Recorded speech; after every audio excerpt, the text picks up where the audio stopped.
Every year, thousands of murders go unsolved across America. But what if I told you there are cities where justice almost never comes, places where victims' names fade, evidence grows cold, and the killers are still walking free? This isn't a Hollywood mystery. It's real. It's happening right now, and it might be closer to you than you think. From Baltimore to St. Louis, from Detroit to New Orleans. Some cities have so many homicides that investigators can't keep up. Cases are shelved, families are silenced, and what used to be one tragedy becomes a cycle, an entire community living with unanswered questions. Tonight we open one of those files. This is Runaway Cold Cases, Why Some Cities Never Clear Homicides. Before we start, click on the subscribe button. I like and comment on the channel to get more of our real-life crime videos. In every city, there are names that never make it past the local news cycle, names that fade from headlines before the candles on the vigil have even gone out. In the United States today, more than 250,000 murders remain unsolved, a number growing every year. And in some cities, the odds of a homicide being solved are barely better than a coin toss. This is the story of the forgotten, the cases that ran cold, and the cities that stopped keeping up. Take Jackson, Mississippi, for example. In 2022, Jackson had one of the highest homicide rates in the country, but nearly 70% of those cases remain unsolved. Families like that of Erica Young, whose son was killed outside a gas station, wait years for answers that never come. Erica's words to a local reporter still echo. They tell you to be patient. But how long do you wait before you realize no one's coming? Across the nation, the pattern repeats. Baltimore, Detroit, St. Louis, New Orleans. Cities where homicide detectives are overworked, underfunded, and sometimes outnumbered by the bodies. The FBI's Uniform Crime Report shows a national clearance rate of just 52%, the lowest in decades. That means nearly half of all murders in America go unsolved. Investigators point to three main reasons. First, caseloads. In some cities, a single detective can have 15 to 20 open homicides at once. Leads dry up. Evidence grows cold. Second, community trust.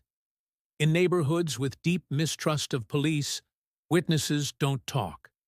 Retaliation is real, and silence becomes survival. And third, resources. Departments with shrinking budgets often prioritize new cases over old ones. The result?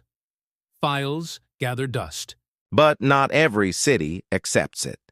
In Chicago, the Cold Case Homicide Unit has reopened more than 400 investigations using DNA technology once thought too degraded to test. In Phoenix, new software is helping detectives connect cases by ballistic fingerprints, shell casings that match across multiple crime scenes. And in Houston, one case changed everything. In 2017, 17-year-old Jamal Brown was shot and killed walking home from school. His case went unsolved for 5 years, but in 2022, after a social media post by his sister went viral, detectives received an anonymous tip, a single name that led to an arrest. The suspect, Devin D.J. Miles, was eventually charged with first-degree murder. The key witness?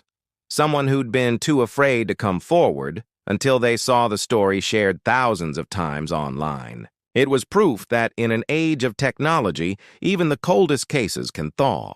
But for every success like Jamal's, there are thousands still waiting. In Oakland, Homicide Detective Sergeant Maria Alvarez keeps a wall of photos behind her desk, each one a reminder of a case she couldn't solve yet. She told a local paper, "Every time I walk in, they look at me. I owe them answers." For Alvarez, it's personal. Her own cousin's murder went unsolved in the 1990s. Now she fights every day to keep other families from living the same silence. Data from the Marshall Project shows that cities with proactive cold case units clear up to 20% more homicides than those without. But the problem isn't just effort. its structure. In some cities, cold cases aren't even officially tracked. Files move from desk to desk. Detectives retire. Evidence gets misplaced. When families call for updates, they're told what no one wants to hear. We're still reviewing it. Still, there's hope. And it often comes not from law enforcement, but from citizens.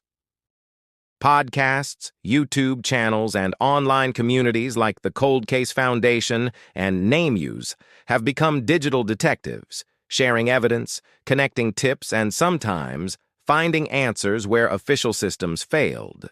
The truth is this: America's unsolved murders aren't just numbers. They're stories paused mid-sentence. They're voices still waiting to be heard.